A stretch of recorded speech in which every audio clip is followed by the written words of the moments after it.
Well, let's connect this into the present day. And one thing that is a constant reoccurring theme is the reptilians or an extraterrestrial race interbreeding with humanity and creating particular bloodlines. And you've got an amazing artifact, I guess that's the word, necklace here, which I know is incredibly heavy, which has a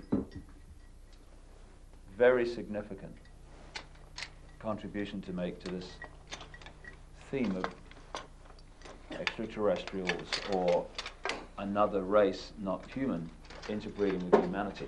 Now, first of all, where did this come from? Sir, we don't know. This necklace has been around for so long that we don't exactly know from which tribe it came. All I can tell you is that this necklace was in existence when the king who founded the Zulu nation, Zulu, was still a boy. It is described in ancient legends centering around this king. It is called Inweba Yezimfihlo, the necklace of the mysteries. It is really a book which tells 12 different stories. And how old do you think it is? How old do you know it is, first of all? I don't know, sir. All I do know is that... Hundreds of years? Or? Yes, very old. But it's not as old as the green face that I've just shown you. Oh, the Chitauri. The Chitauri face is said to be over 7,000 years old, this thing here. Now, this necklace enshrines several mysteries in it. Inside here are stones which are not from this earth. It is a very amazing story. There are 3 pebbles in here which stories say were brought to this earth by an alien baby which played with a human baby in the northern Transvaal. This... First of all, that looks so much, just well, it obviously looks very much like a spacecraft, like a flying saucer. Yes. This half-molten object here used to be a serpent-like necklace worn by a Mashona chief. He went to investigate something which had landed in the bush and which was killing his people. And he went with his battle axe to attack this object. And the object blew a jet of very terrible fire at the chief. And he became just smoke.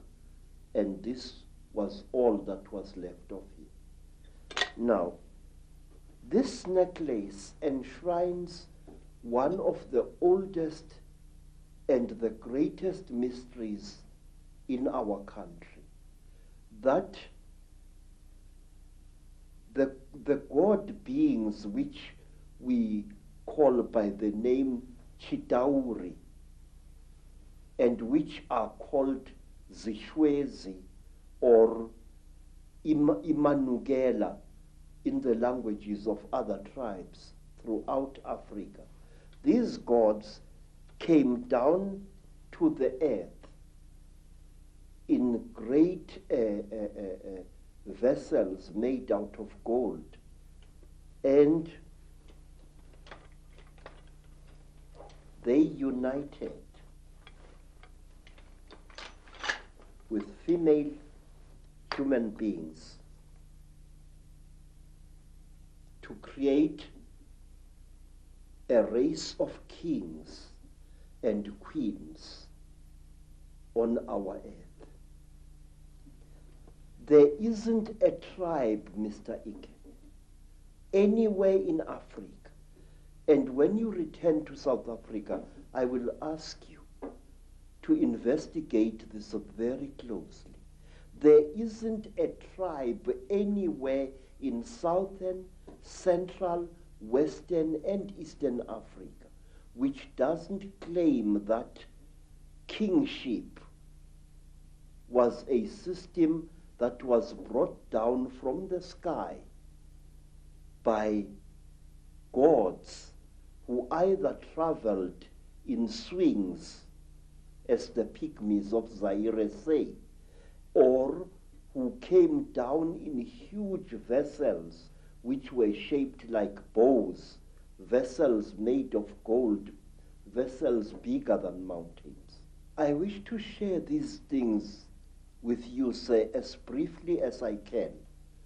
The Zulu people believed that they originated from space, and their name Zulu does not mean sky, but rather interplanetary space.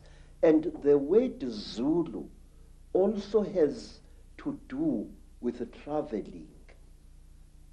For example, if I say to a child, you are getting about, you are moving from village to village lazily, I say, uyazula wena. Now the word Zula, which is used to refer to Zulus, sometimes contemptuously, in Zula, means really a traveler, a voyager, somebody moving from place to place. Where? In the Izu. Now I ask you, how did a land-bound people like the Zulus know that you could travel in space? Uyazula ezulwini. You can travel in the great place of traveling. For that matter, Zulu people knew that the earth was a sphere and that it was the sun that was still in space and the various planets orbited around it. I will show you on the other necklace of knowledge. And when a Zulu refers to the earth, he says umhlaba jikelele. Now, the word jikelele implies a spherical or a hemispherical object. But a Mosotho or a Motswana from Lesotho or from Botswana will refer to the world as lefatshe, which means that which is down here. And he will say, when he refers to the earth's shape, lefatshe ka bophara. Now this word ka bophara means the earth in its width. Thus, a Mosotho or a Motswana believes that the earth is flat, but the Zulus believe it is either a hemisphere or a sphere.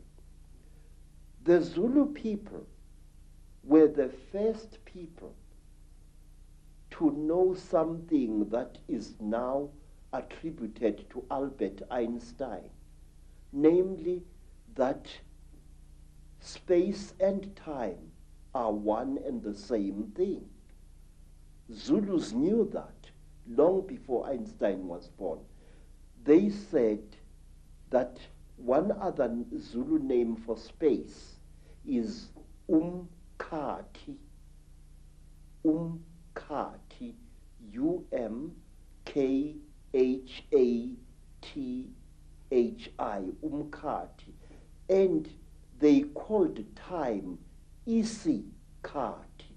So you can see, sir, that Zulus, supposedly a nation of skin-wearing primitives, were aware of the fact that space and time are one and the same thing. And further, that if you could find the river of time, you could travel into the future and into the past. And many are the ancient legends which are told in Zululand of a man who traveled through time and accidentally killed a young boy who turned out to be himself in the past, and so he no longer existed anymore. There's an indication on the necklace, I know, around the back that the Earth is round. One of the symbols is indicating that, or a sphere. Yes. But I wonder what you think, Credo, of what is taught to children and students all over the world in the universities and the fancy academic centers, that actually we are now at the cutting edge of human evolution in terms of technological knowledge and knowledge of the world and the universe. And in fact, back in the ancient world, in Africa and North Africa and all over South America, they were just a primitive people. Please, that is a lot of poppycock. In fact, in my long investigation into our past, I can tell you proudly that our ancestors were 20 times cleverer than we are.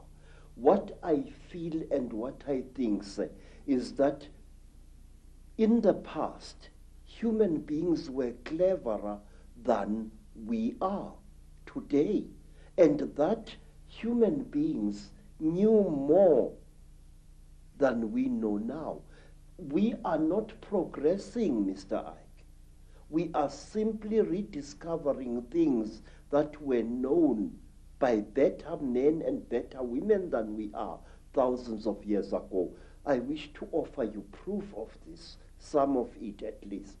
Say, there are things that I have found in my travel through the world, things that prove to me that our ancestors were highly advanced in chemistry. Our ancestors had become so clever that they could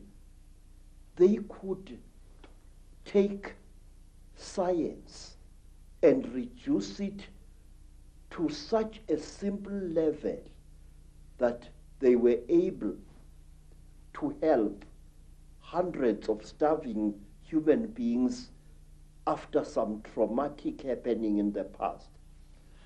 Let's concentrate on some of the images on the necklace and the symbols, because that leaves no doubt that a lot of knowledge has been around for a very much longer time than we are ever told. First of all, on the hand, I'm seeing the eye. Now, the all-seeing eye and the symbol of the eye is one the Illuminati use all the time. And it's one, of course, that was a very big symbol of ancient Egypt, the Eye of Ra and what have you. Why is that eye there on that hand? That represents the terrible eye of the Chitauli, the eye which sees everything, the eye which knows everything. It is said that when a Chitauli dies, he passes his third eye onto his next of kin. And to the Chitauli, an eye is a very, very powerful symbol. This is the eye of the Chitauli. But there is more to this thing. Here there is a hole that goes right through the copper. Now, if you put water in that hole, you end up with a simple magnifying microscope, and you can see gems through that water. The magnification is amazing. The great symbol that's pointed out again and again on the dollar bill, which is on the reverse of the Great Seal of the United States, put on there by the Illuminati, a president called Franklin Delano Roosevelt, is the all-seeing eye. And so is it your understanding that the all-seeing eye, when it's used by the Illuminati, represents this third eye of the Chitauli? Yes, I do. I really am sure of this. Why? Because in Africa, even ordinary human eyes are regarded as very powerful devices of magic. If an African shows you respect, he mustn't stare at you, but he must stare at a point beyond one of your shoulders. Now, we call this Klo hlonipha, which means deny me your eyes. We believe that when emotionally roused, an ordinary human being can inflict great damage on another human being by the unseen fires that emanate from one's eyes. We believe that a Zulu warrior must never allow his dying enemy to look at him. For example, when a Zulu was killing an enemy, he used to cover that enemy's face with his shield to prevent the enemy looking upon him with his eyes and putting a curse upon him. It's interesting, people who've experienced the Chitahuli, the reptilians, in relationship to the British royal family and others at various rituals, have said that at the point of sacrifice, the point of death in the sacrifice, that these reptilians stare into the eyes of the person dying, which would kind of fit why those warriors were very concerned about that. Yes, sir. What are they doing then? We have got a ritual, sir, which covers many fields. A ritual which is called ukuthatha umoya, taking away the soul, where when a king is dying and he is fighting to pass on his knowledge and his courage to his successor, he would demand that the successor should stare heavily into the dying king's eyes. And also, when a creature is being sacrificed in Africa, whether it's a human being or an animal, that creature must be stared at by the sacrificer so that its spiritual characteristics are drunk in by the one sacrificing it.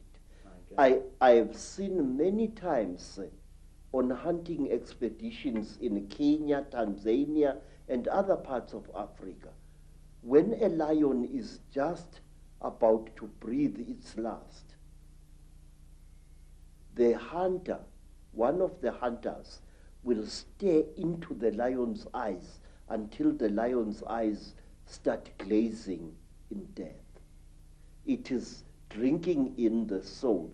We believe that the eyes are not just for seeing, that they are for taking as well.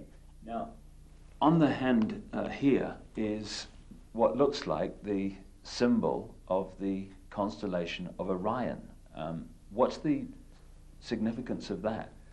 Say, people throughout Africa believe that the original human beings either came from Orion or the gods for whom read the Chitauli and many other alien nasties actually come from that constellation.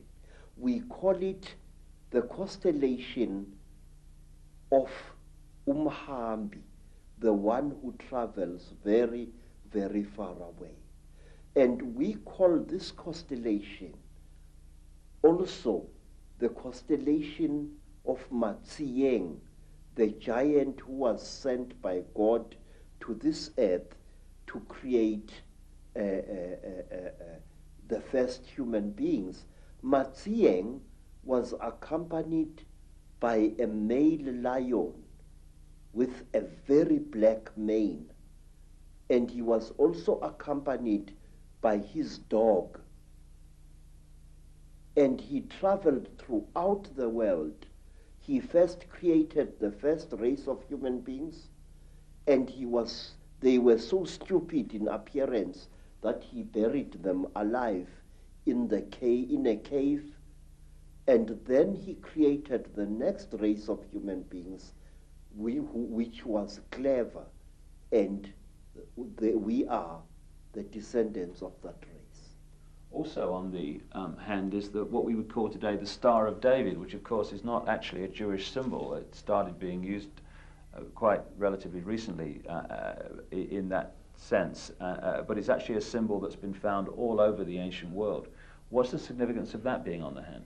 Say, there are several interpretations of this very powerful magical symbol. We say that there are actually two universes living side by side. A female universe, which is our universe, and a male universe. And to Sanusis, these two triangles, a triangle facing downwards represents the descending female principle, and a triangle going upwards represents the rising male principle. It is a symbol of the unity of the feminine and the masculine. It is in fact the symbol, a very important symbol of duality. Is this the kind of shape of spacecraft, etc., or flying craft that the beings from other planets were supposed to have flown in, or not? No. This, you see, sir, there are various shapes. There are spacecrafts which are shaped like boomerangs or balls. These are very, very, very big. Then there are spacecraft which are shaped like pipes, like huge pipes roughly pointed at either end. And out of those huge pipes come these little things here. Yeah. They are carried inside these huge pipes. Gotcha. Yes, sir. Now, if we could talk about this fella. Yes, first of all, the penis and all this stuff, that relates, I would have thought, to the penis of Osiris in Egyptian legend, and the same recurring theme.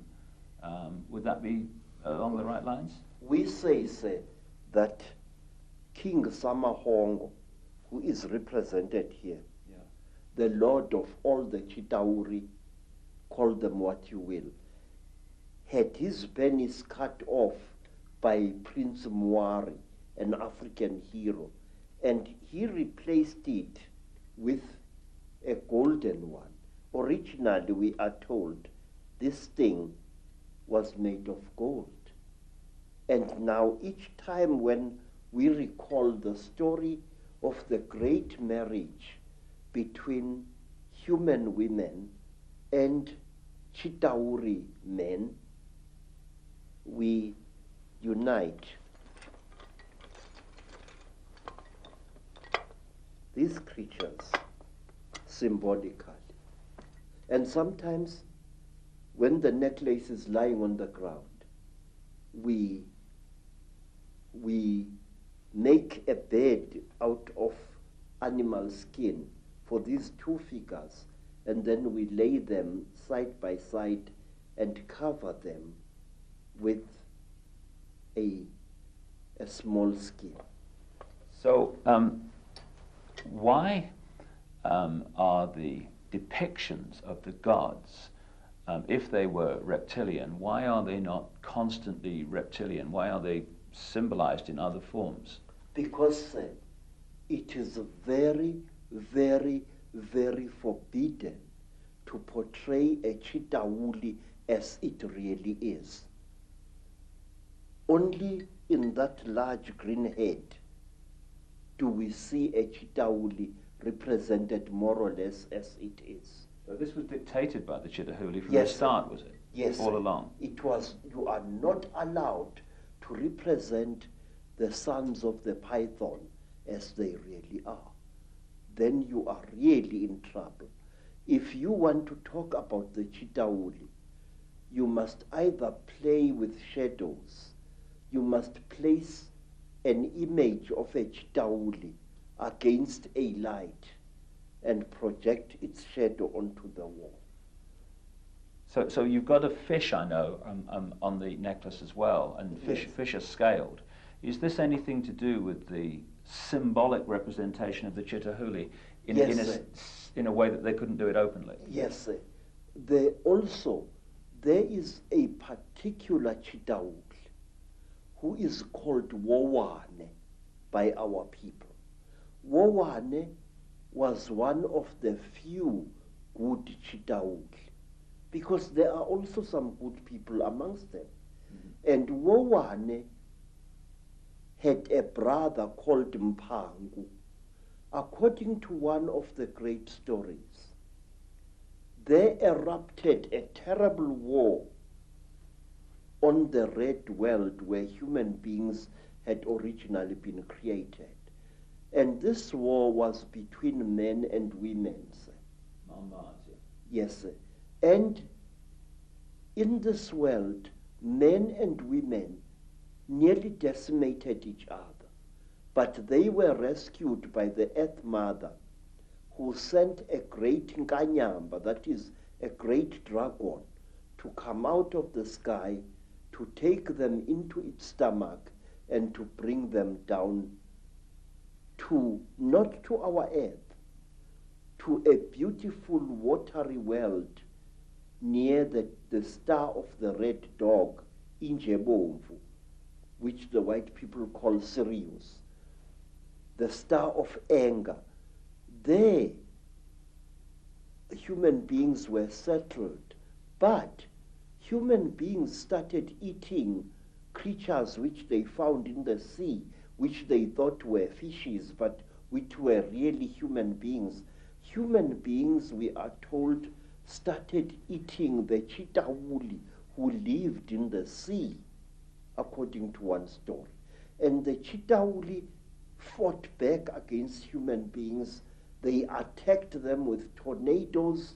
They attacked them with tidal waves, and the human race was nearly wiped out. And then two brothers, two Chitahuli youths, Mpangu and Wowane, took pity upon the human race. And they went into the sky and looked for a great egg. And they hollowed out this egg, emptied its contents out, and brought the egg to that world and loaded the surviving human beings and brought them to our world here. We say that Wowane gave us the power of kingship. He brought it out of the sky. And if you notice, in many parts of Africa, ancient kings used to wear a wooden helmet with golden horns. It was true in West Africa, and it was true also in Southern Africa in the great Munumutapa Empire. The horns representing the Chitahuli. Yes, the power of the Chitahuli. Because to a Chitahuli, horns are not just for goring other Chitahuli as oxen gore each other. No, horns are a symbol of status, and through its horns, a Chitahuli is able to communicate with human beings far across the face of the earth. So the horns were like antennae then? Yes, they were instruments of projecting power. In fact, it is said by storytellers that King Samahongo punishes those Chitahuli who show mercy to human beings by pointing at them so that both their horns fall off their heads. And the Chitauri is therefore unable to direct human affairs through his or her horns. It's also interesting that the descriptions of the Chitahuli with the horns and sometimes the tail and stuff is very, very close to how Christians and those sort of stories have depicted the devil. Yes, sir. And one thing that interests me is this, that depictions of the devil have subtly changed over the centuries. But there is a difference now. First, originally, the devil was depicted as a hook-nosed creature, like a caricature of a North African Moor.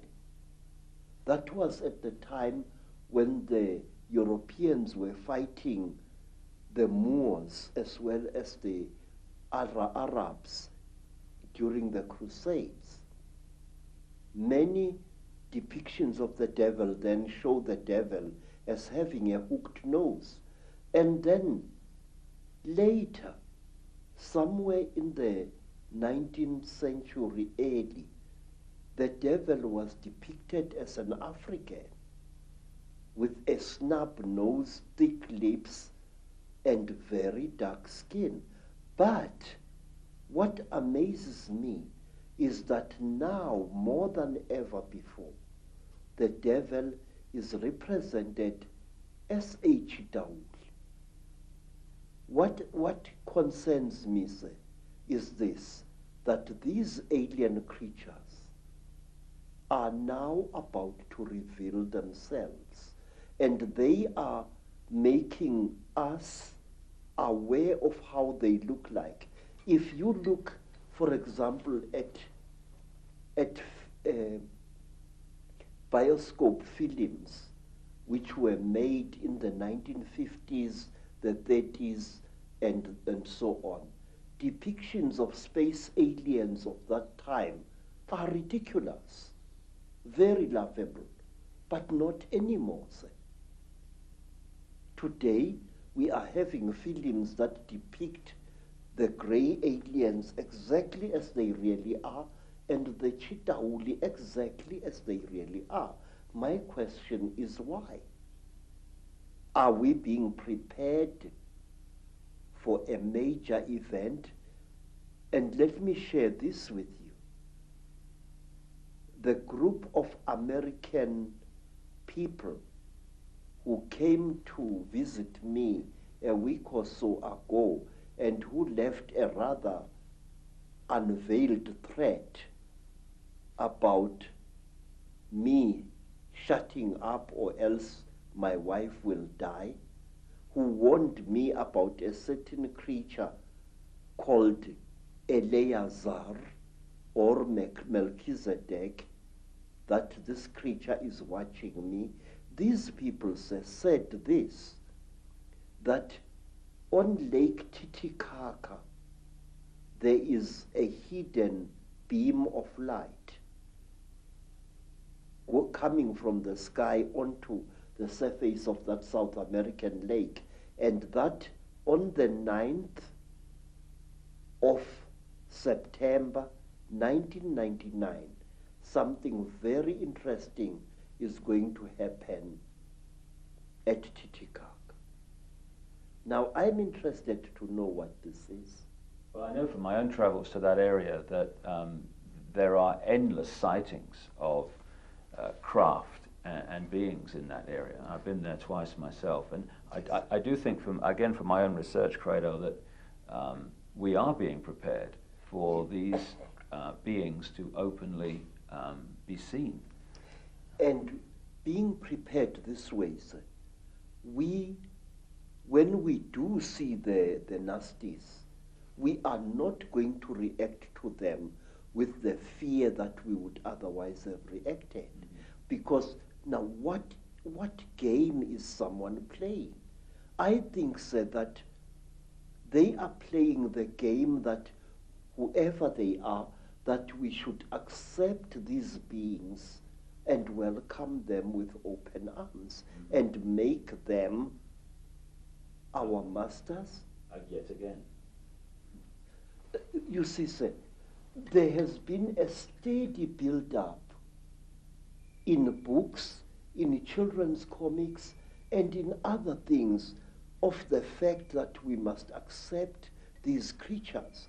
It started with the film E.T., where a cute little alien creature got lost on Earth and fought hard to be accepted by human beings. I think the same thing is on the cards here. The question is why?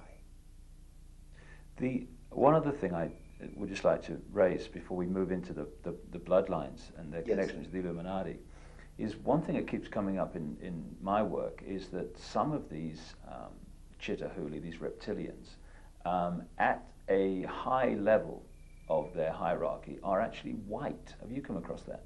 Yes. They are not white like white people. If you take white cardboard and you soak it in dirty water, that is the color you will get. That is the color of the Chitahuli.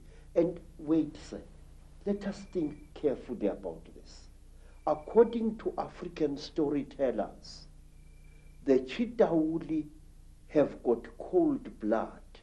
They feel cold very quickly. And where they dwell under the earth, where the great sun god banished them, they dwell there surrounded by great fires because their blood is cold. They freeze eternally. And so if you come across them in their caves, there are many, many cooking fires lit there. That's interesting, with the symbolism of the devil being in the fires of hell. Yes, sir. Yes, sir. And there is another thing. The Chitahuli, their eyes, terrible as they are so efficient that if a Chitahuli appears suddenly into the hot African sunlight, two things happen to him. His skin dries and blisters, and he goes totally blind. In fact, sir, there have been a strange race of aliens which have been seen in Africa, even by white people, which I think are actually Chitahuli. When you run and the thing chases you, it stops immediately when a car's headlights hit it and it becomes blind. Another thing, sir, we are told amongst our people that a Sangoma must always have a bogo. This is a sharpened wooden stick which he or she must carry at night. We are told that a sharpened stick is the only weapon by which you can kill a Chitahuli. Well, of course, again and again as you speak, what comes to mind is the story of Dracula. Count Dracula, the stake in the heart, the blood drinker, the blood drinking, which is precisely what this Chitahuli and their crossbreed seem to be into. But it is not just any wood that you must use against a Chitahuli. We believe that Rhodesian teak, a wood which has got a strange bitter taste, is the one type of wood that is poisonous to the Chitahuli. And down there, you see a long stick that I am carving in preparation for the year 2000. I might not be alive to see the year 2012. But this stick, which I've been working upon for the last 5 years, is going to be the one stick which my successor will carry, and it will end in a sharp point. This wood, Rhodesian teak, is wood that we say can actually kill a chitauli. And where the chitauli are found, you find rhodesian teak or any other teak trees either being felled in large quantities or being pushed over by elephants.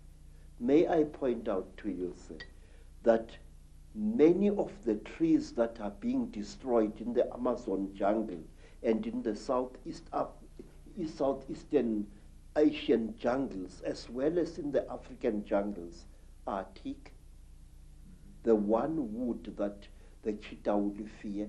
And while on the subject of wood,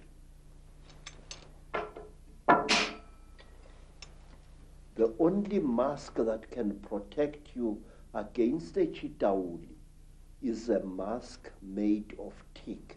And in some of the flea markets around Johannesburg, I'm seeing more and more masks carved in Mozambique and in Zimbabwe, representing a chitauli. The eyes are huge, round, with slits through which a person can see, and the lips are non-existent, and so is the nose. I've seen hundreds of such masks being sold by curio sellers in the streets. One of the other things that comes up in terms of the way they look is the domed head. Now, I was in Egypt recently and saw depictions of Nefertiti and the Akhenaten family, and they had big domed heads. Is this a connection? Yes, yes, sir. You see, we human beings tend to imitate those creatures that we call gods. It's going on even now. When African women saw white people, they named them Abelungu, which literally means the gods. And today, in America and in Africa, black women and some black men are going out of their way to give themselves hair which is European and not African in character. Now this thing it dates back thousands of years. First of all, the one race of the Chitauri, the ones that are called Nomo or Nomo by the Dogoni people, are depicted as having beard-like growths of the same type that look like the beards of Egyptian pharaohs.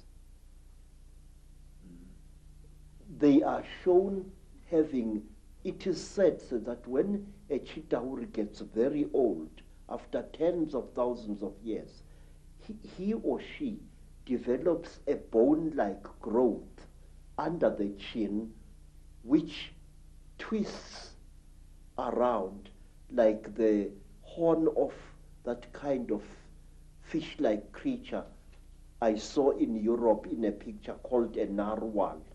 And this thing curls up this way. Now, Egyptian pharaohs used to wear beards like that. And some African kings wore beards like that, real beards or even false beards made out of ivory or out of the tusk of a warthog. And there was a time definitely in history when African kings as well as Egyptian pharaohs went out of their way to imitate the appearance of the Chitauri. Queens like Nefertiti had their faces misrepresented by the court painters. They looked exactly like the Chitauli as near as possible. The high cheekbones, the drooping chin, the unusually large head. African sangomas, African inyangas, ancient Egyptian pharaohs, all of them used to wear headdresses that made their heads look much larger than they actually were. If you look, say, at the crown, certain crowns worn by Egyptian kings, the whole head, the crown, is intended to be an extension of the pharaoh's head to give the pharaoh an appearance of above average intelligence.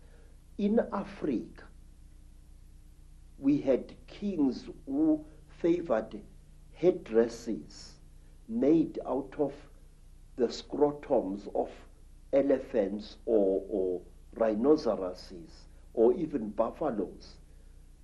A scrotum which was dried and made bulbous and worn on the head by the king to make his head look larger than it was.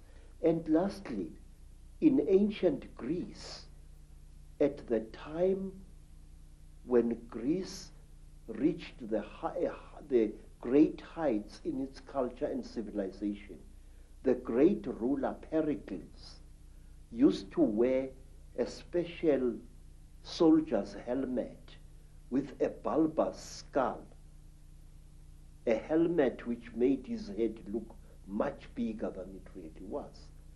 Do they still do that today? Are there still African traditions that do that yes, today? Yes, very much so. And in America, some Native American shamans used to wear a special head made out of the head and the horns of a buffalo, which also made the man's head look bigger than it is. Say, popes, the Pope in Rome wears a hat which is intended to show him as having a brain bigger than average. That crown which has got three crowns, one on top of the other one. And now, bishops, especially in the Greek Orthodox Church, they wear crowns like that. And the Tsar of Russia, one of the Tsars, wore a bulbous crown which was in two sections, which made his head bigger than it really was. And in Persia, in Iran, some ayatollahs wear a turban whose effect is to make the man's head look bigger than it is. So does a Sikh. And so, for that matter, do the ancient priests of Israel.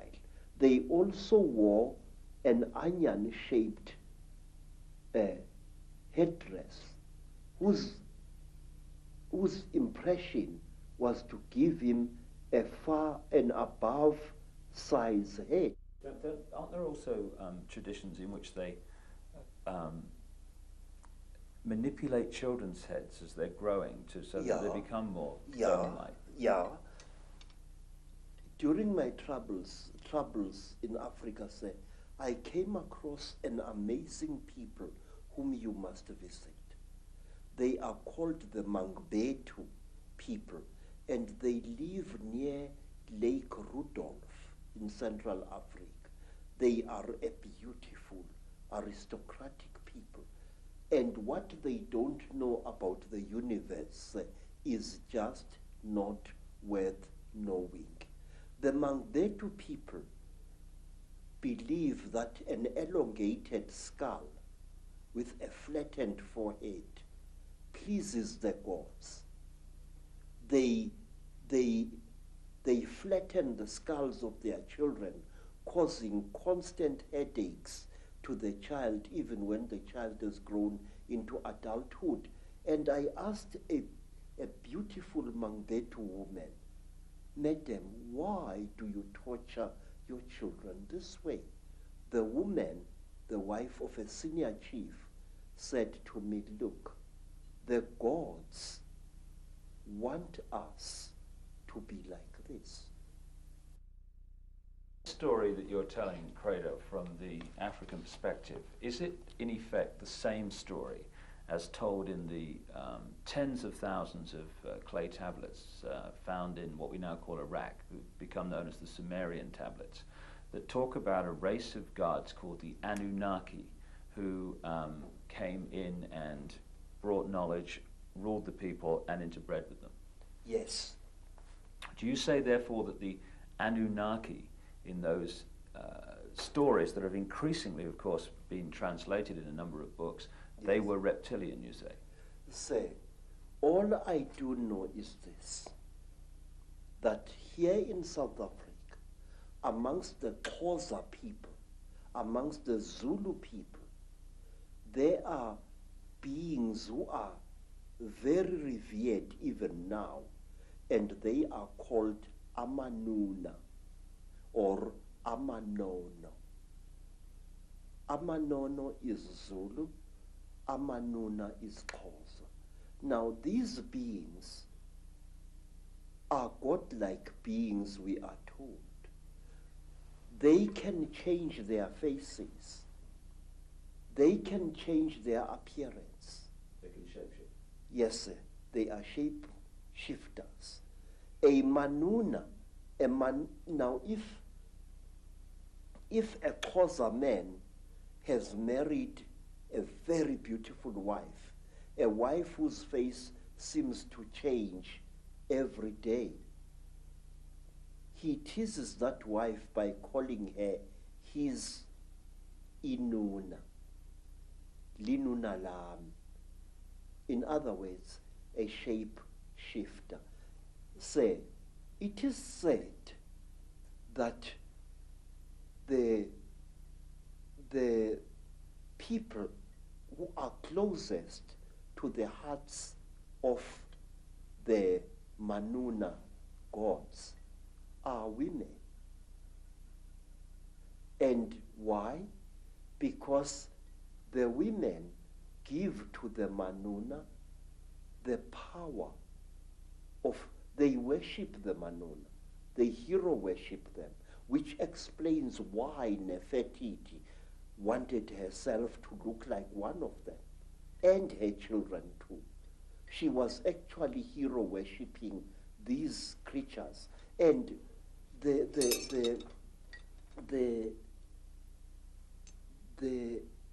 how you say, women say, are copycats, and I'm not being sexist when I say this. Women will copycat any being that they think is supreme.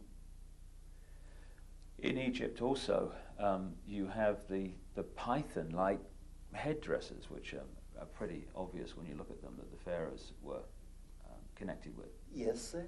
And the reptile has played an unusually strange part in the culture of all African tribes. For example, it is my suspicion, sir, that we black people of Southern Africa are going to be deprived of our nationhood in the very near future, and that we are going to be ruled by people of Uganda. But wait, what is the real meaning of the word Baganda? Baganda. And what is the creature that you see depicted on the walls of houses and on the roofs of houses of some of the greatest empires in Africa? It is the python. There was a golden python which was used as a decoration on the roof of the house in which the king of Benin, the Oba, lived. Zulu people revere the mamba, a very terrible snake. Zulu people revere other snakes as well. And in Venda, in the northern Transvaal, the Venda people regard the snake as well as the crocodile as sacred. And they, even today, their girls dance at initiation, a long, rather sinuous dance representing the movements of a python. And they call that dance the Domba dance. And Domba is the ancient name for a female python. Well, wherever you look, all over the world, whether it's the Maya of Central America, you look at South America, Africa, anywhere, the symbolism of the snake, the crocodile, the representation of the reptilian is there. You go into Europe, and the Illuminati created cathedrals like Notre Dame in Paris. You've got the stately homes of the aristocracy, etc., with the gargoyles, the reptilian figures. It's been in our face, but we just somehow have had a blind spot to see it. We human beings have idolized the reptile since the very supposed birth of our history. Go even further, much further. What was the creature which was honored by the ancient Greeks in their Delphic oracle? The python. What is the creature that stands next to the figures of the goddess Athena? The python. No matter where you look, go to China, where I once went. Who are the principal characters who brought wisdom to humankind? Creatures, part snake and part human being, one of whom I remember correctly was called Nu, a word which occurs also in Africa, and her brother was Kwa, and sometimes it's turned into one creature, Nukwa, she.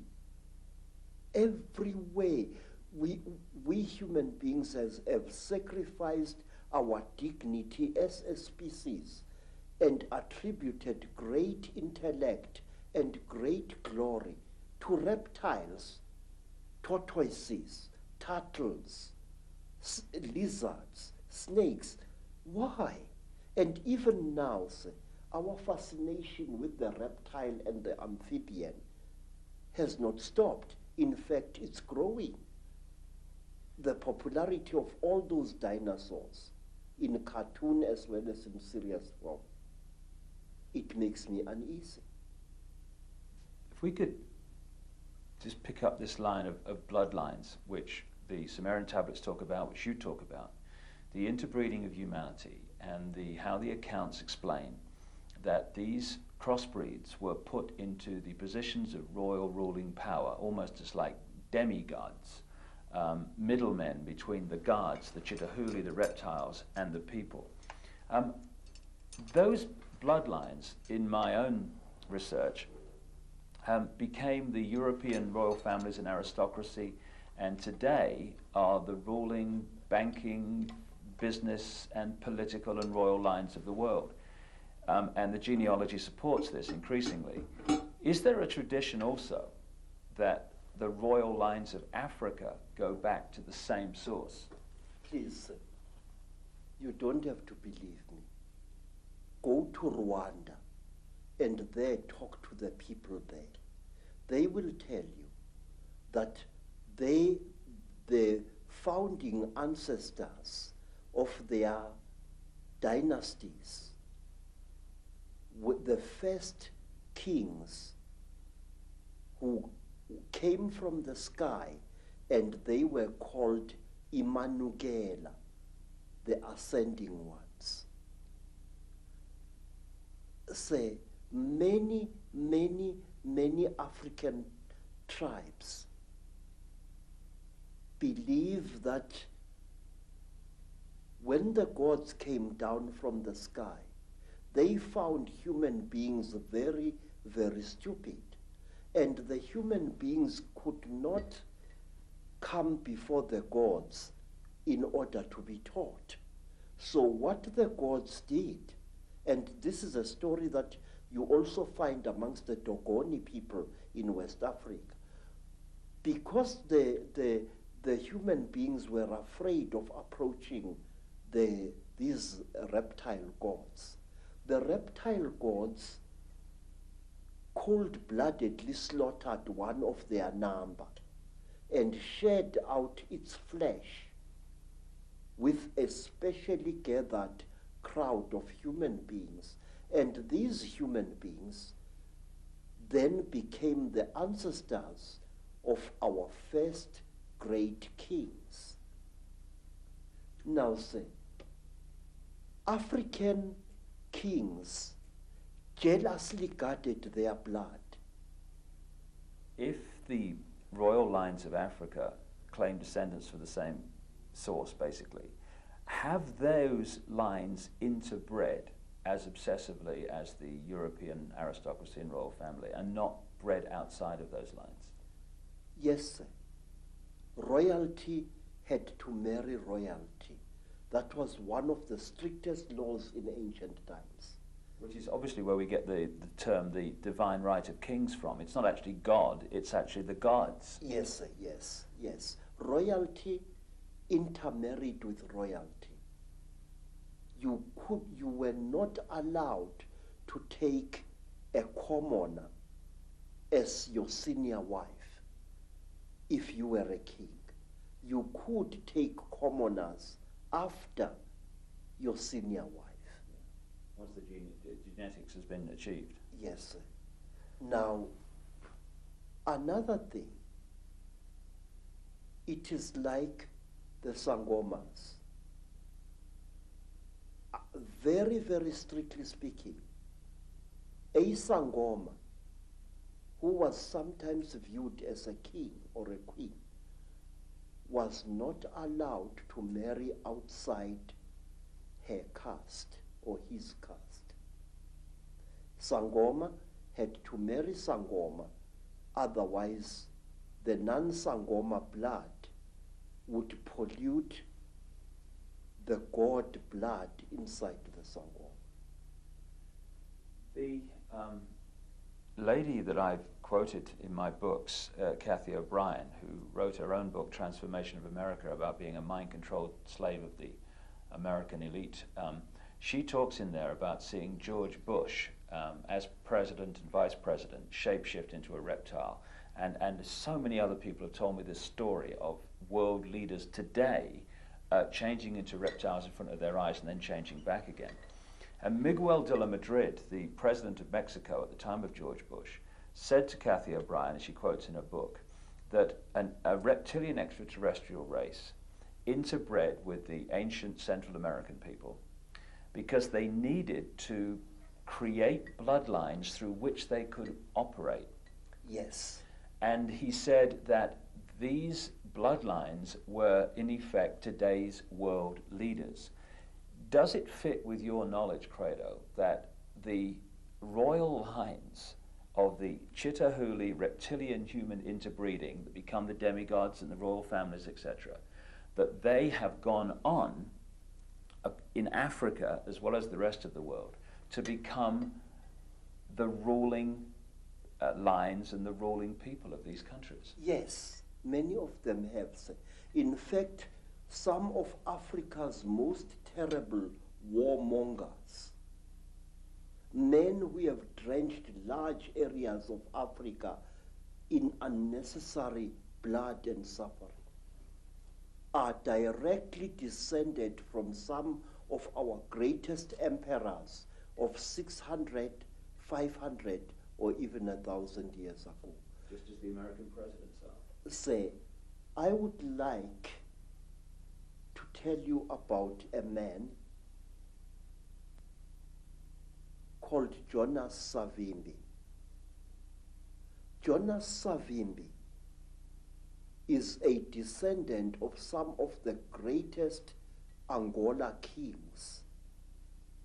In fact, the entire land called Angola was a breeding place of kingship in Africa. The word Ngola means a king, and Angola means land of many kings. I must say, the way that the evidence that I'm uncovering is going, and it's going there very fast, and it syncs so much with what you're saying, is that a race from the stars, a reptilian race, interbred with humanity, they created crossbreed bloodlines, which became the middlemen, the demigods, the royal kings and lines and ruling power in the ancient world, and through interbreeding has become the presidents, the ruling people at the top of the power structures of banking, of politics, of the military, of all areas of our lives, of business, all of it. Is that the way that you have seen it yourself? Yes, sir. You know, Mr. Ike, I wish for one moment I could contradict you.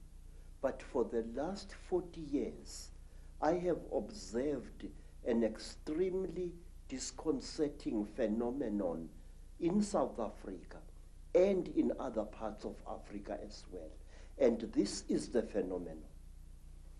You find a rising black leader, a real leader amongst men, a ferocious activist for the rights of his people.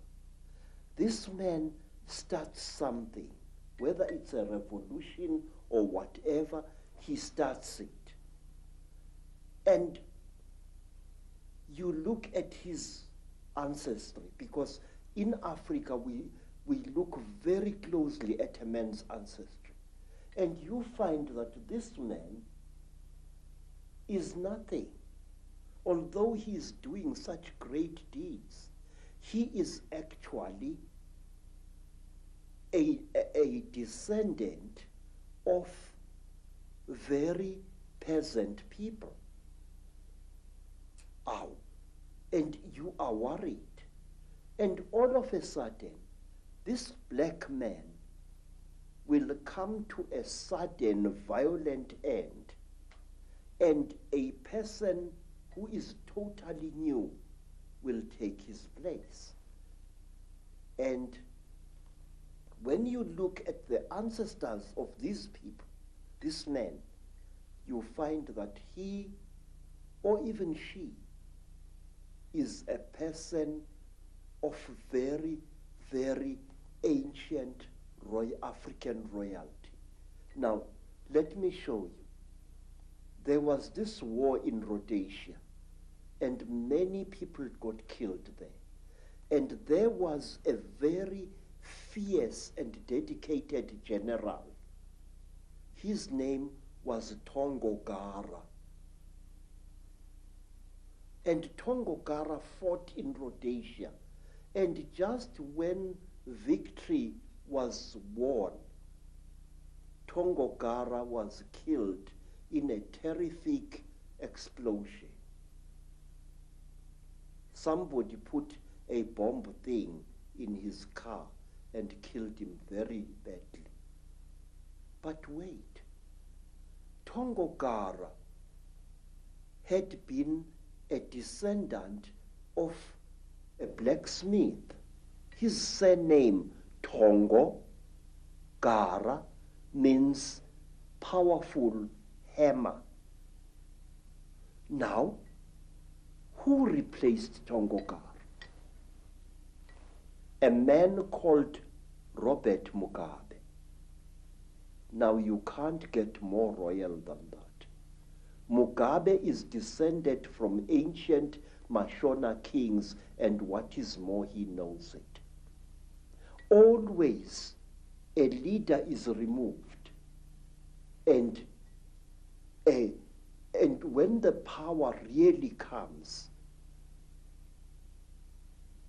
a new leader descended from some faraway monarch or tribal chieftain 2 centuries or 3 centuries ago comes on the scene.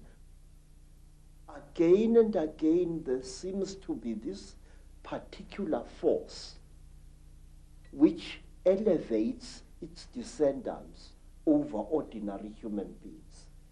I can give you hundreds of cases of this. Now, say, talk about a tradition of shape shifting. African kings, even now, and even ordinary tribal chieftains, especially in times of crisis, often spread the story through the land that they are able to change shape at will. There was a time when the South African government created the various Bantu homelands, and these homelands were ruled by those tribal chiefs who were agreeable to the apartheid system. Now, some of these chiefs were very unpopular with the people on the ground, and so to build a charisma around themselves, these chiefs used to tell people that they are capable of changing shape at will. It was spoken about a certain African chief in the Transkei who became one of the first rulers of one of several black homelands there, that one day his enemies were looking for him to assassinate him, and when they broke into his house, they found a huge lion sitting on the floor, and this lion growled at them. And because of that story, because even today word of mouth is a very powerful media of communication in black communities, all enemies of that particular chief left him well alone because they feared his shape-changing powers. Final question on this particular video, Credo, because we've got a lot more to say on others. Why is it that if the Chitahuli are all around us, which I certainly feel they are, and they're operating certain bloodlines, now some people see them shapeshift. That's absolutely without doubt. I mean, so many people I've met all over the world have seen it. Into reptiles and then back again, the George Bushes, the Henry Kissingers, these key people. Why don't most people see it? First of all, sir, I have said to you, Mr. Ike, that we human beings have got a blind spot in our brains, and this is what the Chitauli and other alien nasty boys are exploiting. Look, sir, if we are a crowd and we are standing on a city street, we will see a man suddenly grow an extra arm. And many, many of us will see that, but will refuse to accept what they have seen. I have seen, sir, people going through severe trauma in train accidents, in car accidents, but they refuse to accept what they went through. I have seen women who have been raped several times, ferociously refusing to admit what they underwent. I've seen it many times. And these alien creatures know our weakness. They know that very often we human beings tend to censor what we see. If you are an educated professor and you see a spook, your educated mind will refuse to accept what it has seen. You will reject it and throw it to the back burner of your brain, and it will stay there. Hundreds of us see very strange things every day, but we refuse to accept what we see. Say, one of the things that a trainee Sangoma has got to learn, it is the ability to see. If I am standing here and looking at that bush over there, and I see something odd there, I must know what I've seen. But wait, sir, there is something else, something very, very, very, very important, which I and many other thinkers in Africa have found. Mr. Ike, whenever you talk about such things, people call you paranoid. Mm-hmm. But no, you are really more sane than they really are. Say, there are certain vaccination things that are done to our children which rob them of the ability of seeing spiritual entities. Believe me, I can prove this. In Zululand, we were sometimes called before our chiefs, our inkos, and we were told that there is a great smallpox coming to the land and that all children must be vaccinated. Do you know that my mother's father, my grandfather, used to dodge that? He said that the white man's mjovo, the white man's vaccination, makes you blind. And if you are to look after my cattle, you must not go to the trading store to get your vaccination. But wait, the school inspectors used to come into the land and check each child for signs of vaccination or lack of it. Now, do you know what we used to do, Mr. David Icke? Our grandmothers used to give us great pain in order to save our spiritual eyes. They used to heat grains of maize, and then they would heat this grain of maize, and using a piece of wood as tweezers, place it firmly against the skin of the child. So when the school inspector came, he saw these blisters and assumed that the child had been vaccinated, but in fact it had not. And this was done to us many, many times. And I noticed that school children in mission schools who had been vaccinated for smallpox or for measles could not see spiritual entities at all.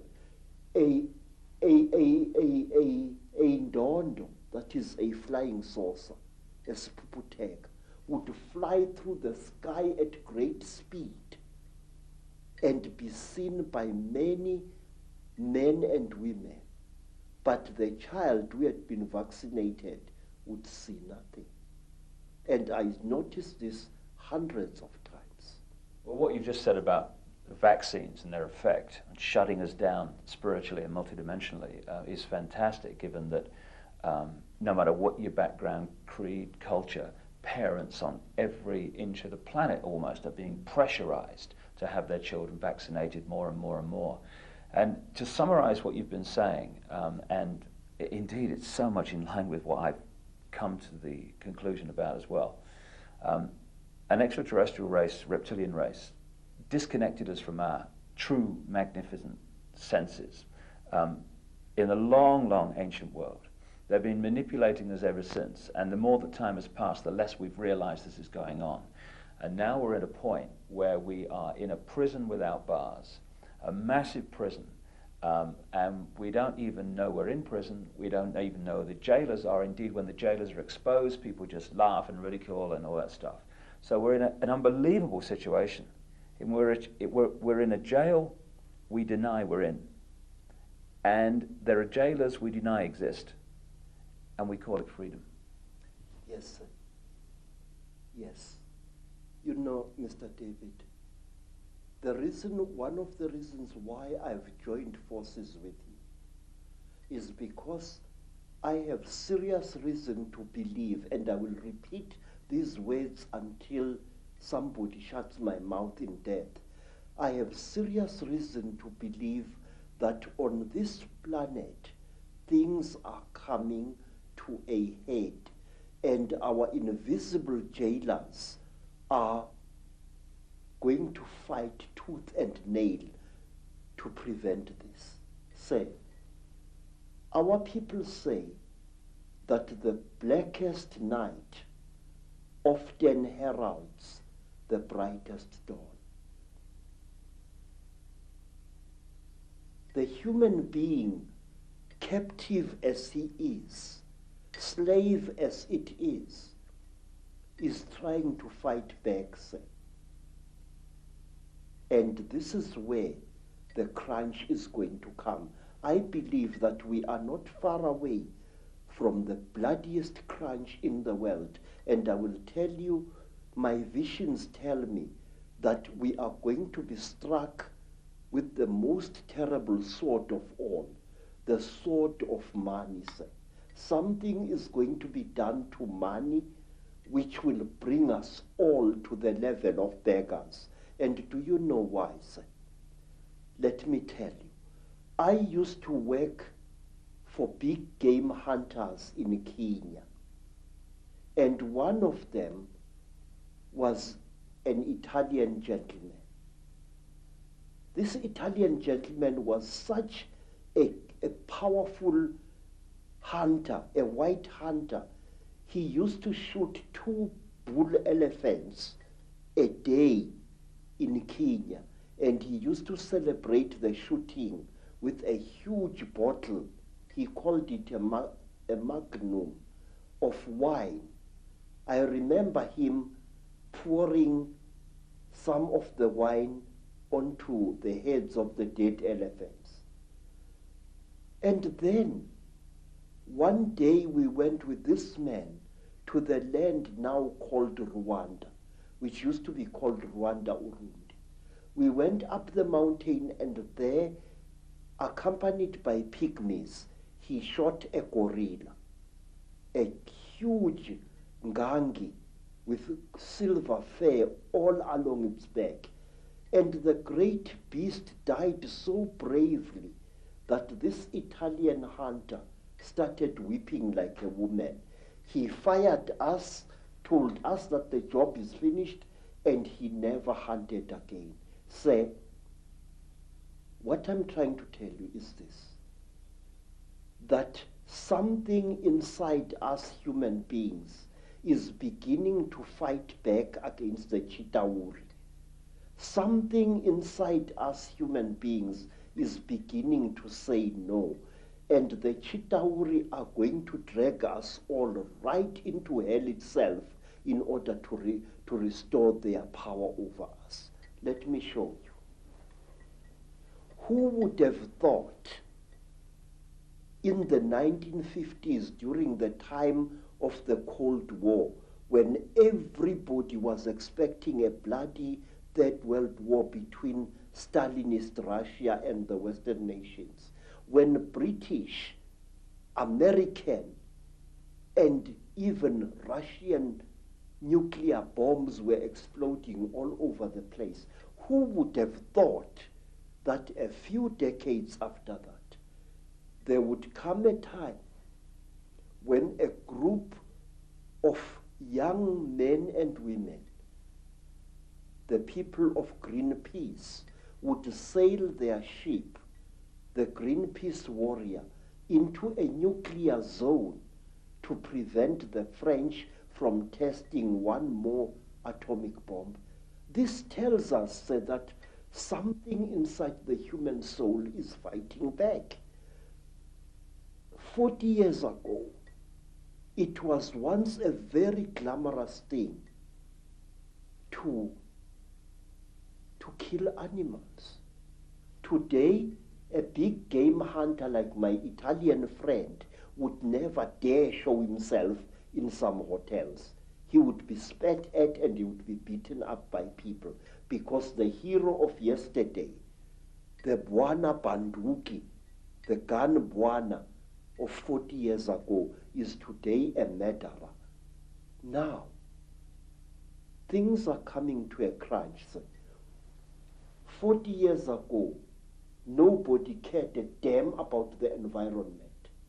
People did not even know that there existed such a thing as an environment or a food chain. Today, there are people who would rather lose their lives than not save a buck which is drowning in a river. A God is being born inside us, all of us. But herein lies the danger. We must be aware of the Chitauri. They are real entities. They leave scars on human bodies. They kill people. They are murdering South Africa even as we are talking now. Every word you and I are speaking now is spoken too late, Mr. David Icke. AIDS is rampaging through our communities. And I have found a new disease in Botswana, which nobody is talking about even. It is 20 times more vicious than AIDS. It is called Ebola. Oh my God. And we must please be aware. Let nobody laugh when we talk about conspiracy theories. But there is one thing, sir, that I beg that you and others like you should discard una momento, as they say in South America. Stop calling the conspiracy a theory, sir. Theories do not kill people, Mr. David Icke. Theories do not murder innocent children.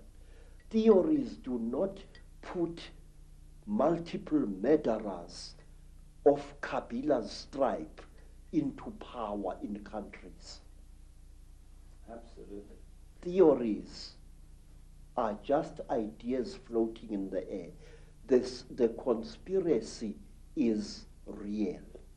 It is there and it kills.